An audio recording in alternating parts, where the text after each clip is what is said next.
नेपालको मध्य भागमा अवस्थित चितवन प्राकृतिक सौन्दर्य, जैविक विविधता र सांस्कृतिक सम्पदाले भरिएको एक महत्त्वपूर्ण जिल्ला हो। घना जङ्गल, नदी, पहाडले सजिएको यो ठाउँ प्रकृति प्रेमीहरूका लागि निकै आकर्षक मानिन्छ। चितवनको नाम सुन्न साथ धेरैको मनमा सबैभन्दा पहिले आउने स्थान भनेको सौराहा हो। धेरैका लागि चितवन भनेको जङ्गल सफारी, गैंडा हेर्ने अनुभव र सौराहाको पर्यटकीय वातावरण मात्र हो। तर चितवनको सुन्दरता यतिमै सीमित छैन। पर्यटकहरूको नजरबाट अझै ओझेलमा परेका धेरै गाउँ र प्राकृतिक स्थानहरू यहाँ लुकेर बसेका छन्।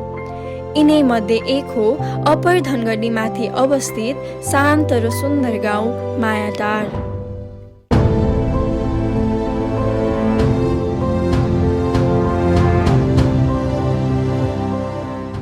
प्राकृतिक सौन्दर्यले भरिएको यो गाउँमा बिहानको सूर्योदयले पहाडलाई सुनौलो बनाउँछ भने साँझको सूर्यास्तले वातावरणलाई अत्यन्त मनमोहक बनाउँछ।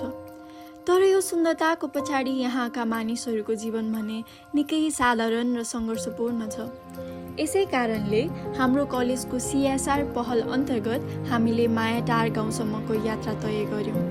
कपडा वितरण गरेर सानो सहयोग पुर्याउने उद्देश्यका साथ यो यात्रा केवल सहयोगको कार्यक्रम नभई अनुभव, सिकाइ र मानवीयताको सन्देश बोकेको एक विशेष यात्रा बन्यो।